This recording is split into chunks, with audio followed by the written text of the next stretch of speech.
Hey guys, what's up and welcome back to my channel.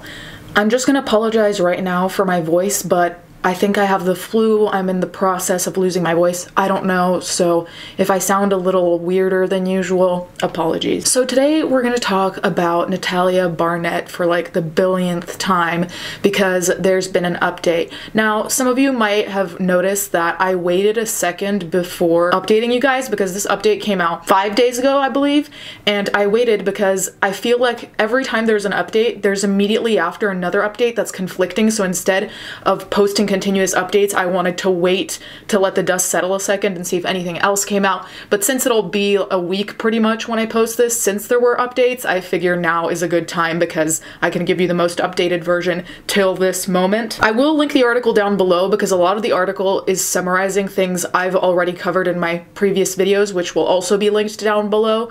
So if you don't know what's going on, I'd suggest watching those first. So Natalia's birth mother has come out and tried to clarify how old Natalia really is, because that really is the point of contention in this case, because that determines whether a child was neglected or not. That also will contextualize whether the Barnetts are telling the truth about how much they've tried to help Natalia, allegedly. On October 8th, the Daily Mail reported that a woman claiming to be Natalia's Ukrainian birth mother has confirmed that she is indeed a teenager. Anna Gava, 40, told reporters that she had given birth to a baby girl on September 4th, 2003, but quote-unquote felt forced to surrender her when doctors told her she was born with short arms and legs. Her child, Natalia, was then sent to an orphanage where she lived for 5 years before being adopted by an American couple. Gava said Natalia is now 16 years old. Now, initially, when I heard this, I wanted to be as critical as possible in the sense of, would the birth mother really gain anything from this if she did lie? I'm saying,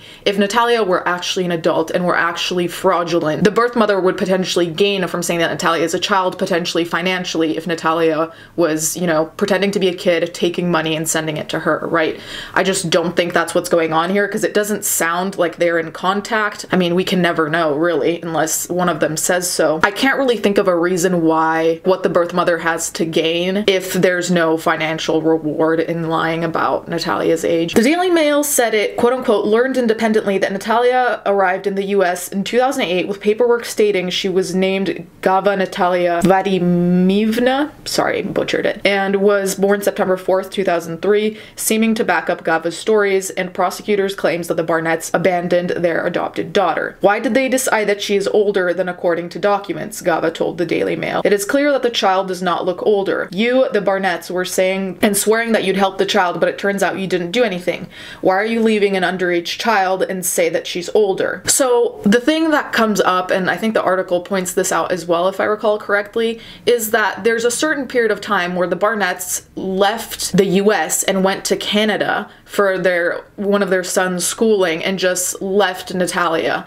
And if she is a child, I'm wondering how she took care of herself, because it says that neighbors stepped in to help, but I just wonder how soon did they step in? Did she look for them? Did they find out? You know, so parts of this timeline that are still question marks to me, and I don't understand what's going on, essentially, like the entirety of this story. Where is Natalia? Police haven't released any official update on Natalia's whereabouts, but according to the Daily Mail, Natalia is now living with another Indiana couple, Antoine and Cynthia Mans, and their 5 children, which I covered in my last video. And then it says, we still don't really know why police are just filing charges now, or how exactly Natalia was able to take care of herself despite living alone after the Barnetts moved to Canada. The Manses allegedly met Natalia at some point in 2013. So then I went to see the Daily Mail articles, since they're the ones who were in contact with the mother, and I know some people have commented saying Daily Mail isn't a reputable source, and I, for the most part, agree. The only reason I really am referring to the Daily Mail is because people in the story are directly interacting with them and not with many other newspapers that I've come across. So in the Daily Mail, they quote Natalia's birth mother saying, I know exactly how old she is, Anna, 40, told Daily Mail TV through a translator from her home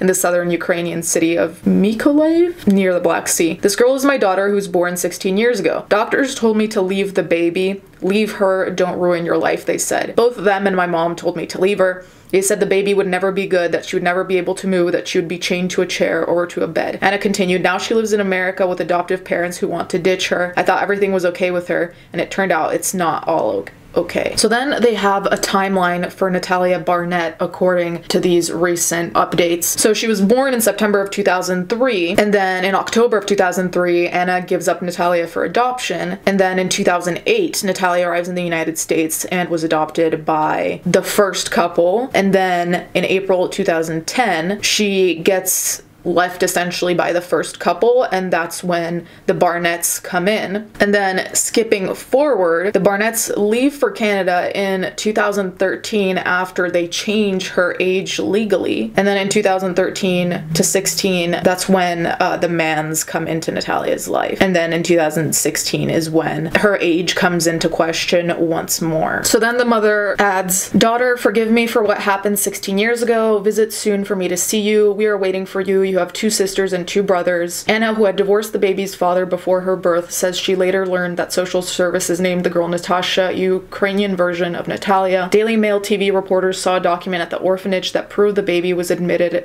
in October 2003. They were not permitted to copy or picture it, I'm assuming. According to prosecutors, Natalia was indeed a minor child and dependent of the Barnetts when they rented her an apartment in Lafayette, Indiana in 2013 before leaving town and breaking off contact. The couple, who has since divorced, admit moving to Canada without her so their oldest son Jacob, a physics prodigy with autism, could attend university there." So then this is in the reference to the mother. "She has an especially vivid memory of the distressing events of September 4th, 2003 when she gave birth to Natalia at 6:25 a.m. but felt forced to surrender her immediately because of the child's severe disabilities. I thought everything would be fine, and when I had an ultrasound done, I was told there were, so to say, no options, that the child would be disabled," Anna told Daily Mail TV. "I suffered for over a year to give birth to her. Doctors showed her to me and immediately told me the girl shouldn't be taken home because she had a complex pathology. Short little legs, short little arms, she had no neck. In a nutshell, they told me to leave her. The doctor said, I'm not recommending you to take her with you. You're still young. Perhaps it will be fine in the future and you will give birth to other children." And that was it. I did not see my baby girl after that. Natasha was placed in an orphanage where she remained for 5 years until officials contacted Anna to say she was about to be adopted by an American couple.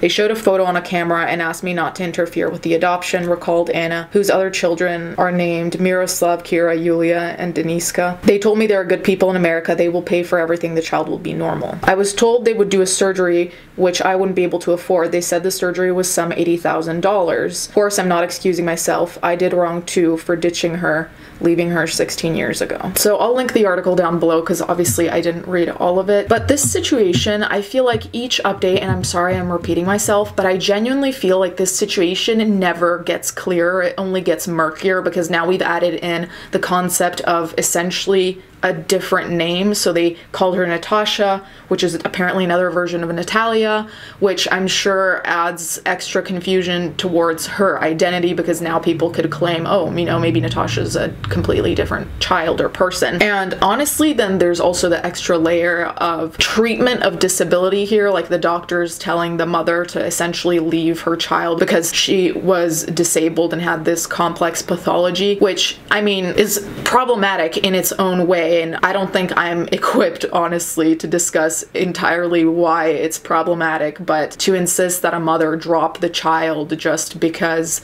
there will be maybe some issues arising is honestly really shitty. And I think it's a way of fear-mongering, kind of like, I don't know what it's like to be a new mother, but I can imagine that it's scary. And then it's especially scary if someone makes you feel like you can't take care of your kid or convinces you that you won't be able to take care of your kid for reasons X and Y. And I think it's really disgusting to use disability as a reason to not only abandon a child, but to make a parent feel like they have no options. Like, I think that's the most fucked up thing, to make it seem like there are no options, because this mother and this daughter missed out on having a relationship because of that. And I'm not saying it's not the mother's fault at all. It's also her fault. Quick side note, I do think that there's a difference between putting your child up for adoption because you don't think you can give it the life it deserves versus putting your child up for adoption because you are convinced that for some reason the child is not worth trying. And I think that there's a distinct difference between the two. And I definitely feel like the doctor's pressure and the pressure of the grandmother must have had a really big impact. So I don't know